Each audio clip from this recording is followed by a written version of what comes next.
नमस्कार, SAG news पर मैं हूं नरेंद्र पांडे। 2024 की लोकसभा चुनाव में राहुल गांधी 2 लोकसभा क्षेत्र में से सांसद निर्वाचित होते हैं, जिसमें से एक सीट उन्हें छोड़नी थी।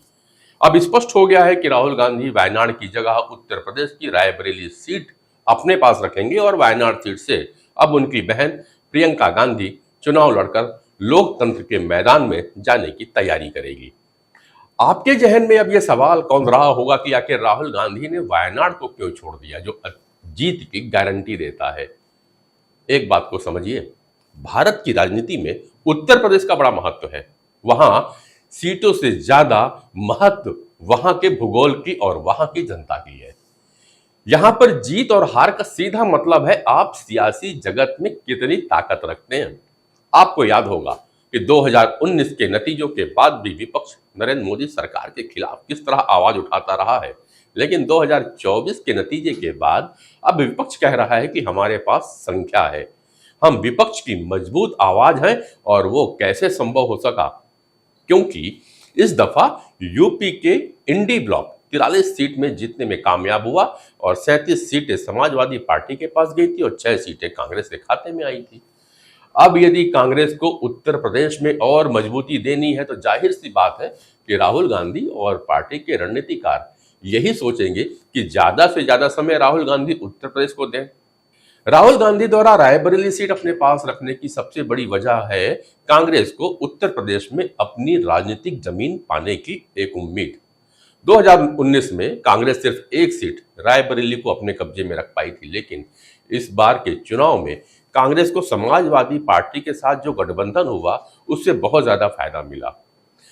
उससे भी बड़ी बात यह हुई कि बहुजन समाज पार्टी के वोट शेयर में जो गिरावट हुई है उसका कुछ हिस्सा कांग्रेस की झोली में गया। बहुजन समाज पार्टी का वोट शेयर 19% से घटकर 9% ही रह गया। ऐसा माना जा रहा है कि 10% वोट शेयर में कांग्रेस को करीबन 2 से 3% वोट प्राप्त हुए हैं। वायनाड को छोड़ रायबरेली आने के पीछे की एक वजह शायद यही रही होगी।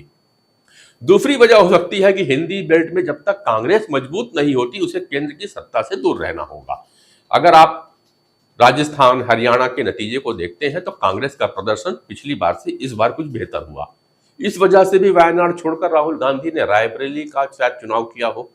अब इसका कितना फायदा कांग्रेस को मिलता है वो तो भविष्य में देखने की बात होगी।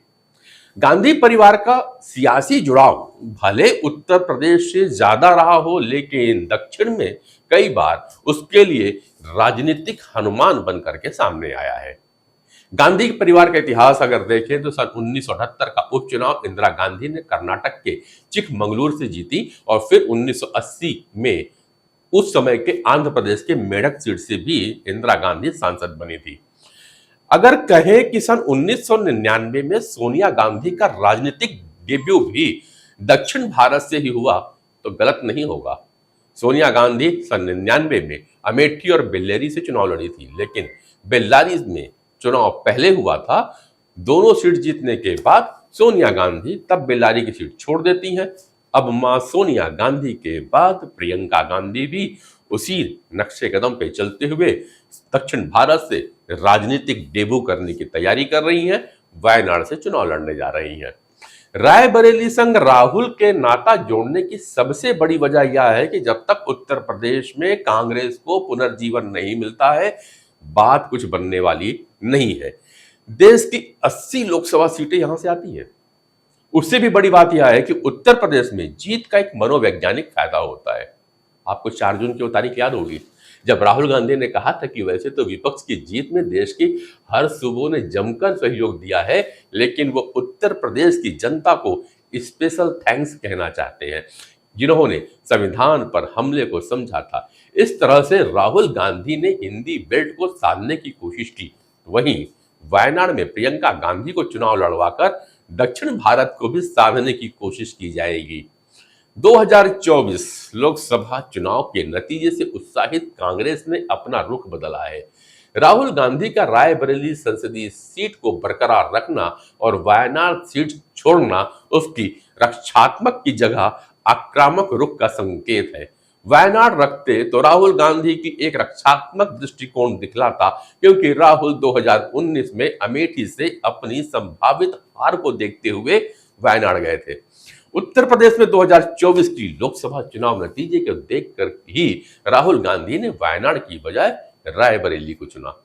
अब तक राहुल गांधी वायनाड के सांसद के रूप में दक्षिण और प्रियंका उत्तर भारत की कमान संभाल रही थी, जो कांग्रेस की एक पुरानी रणनीति थी। इस बार के लोकसभा चुनाव परिणाम महाराष्ट्र, राजस्थान और उत्तर प्रदेश में अच्छे प्रदर्शन से उत्साहित कांग्रेस को एक उम्मीद जागती हुई दिखाई दे रही है और इसके परिणाम स्वरूप उसकी रणनीति में बदलाव आ गया है। कांग्रेस के रणनीतिकारों का मानना है कि यदि भारतीय जनता पार्टी को चुनौती देनी है तो लड़ाई वहीं लड़नी होगी जहां भगवा पार्टी मौजूद है। बीजेपी हिंदी बेल्ट में काफी मजबूत है, दक्षिण में वह अब भी अपनी जमीन तलाशने की कोशिश कर रही है। ऐसे में प्रियंका गांधी के वायनाड जाने से केरल भी सज जाएगा, जहां 2026 में विधानसभा के चुनाव होने वाले हैं। भाई राहुल की जगह प्रियंका गांधी के वायनाड से चुने जाने पर राज्य विधानसभा चुनाव के लिए कांग्रेस के कैंपेन को और गति मिल जाएगी। स्वतंत्र भारत की राजनीतिक गलियारे में झांके तो अब तक गांधी परिवार से जवाहरलाल नेहरू, इंदिरा गांधी, फिरोज गांधी, संजय गांधी, मेनका गांधी, राजीव गांधी, सोनिया गांधी, राहुल गांधी, वरुण गांधी, अब यदि प्रियंका गांधी वायनाड जीत जाती है तो संसद में गांधी परिवार की एक और सदस्य का नाम दर्ज हो जाएगा। लेकिन इस बीच एक अलग बात यह भी है कि इस बार गांधी परिवार का कोई भी सदस्य सत्ता पक्ष से संसद में नहीं होगा और दूसरी ओर अगर प्रियंका गांधी वायनाड जीत जाती हैं तो पहली बार ऐसा होगा जब मां और भाई बहन की तिकड़ी संसद में मौजूद रहेगी, विपक्ष की आवाज बनकर।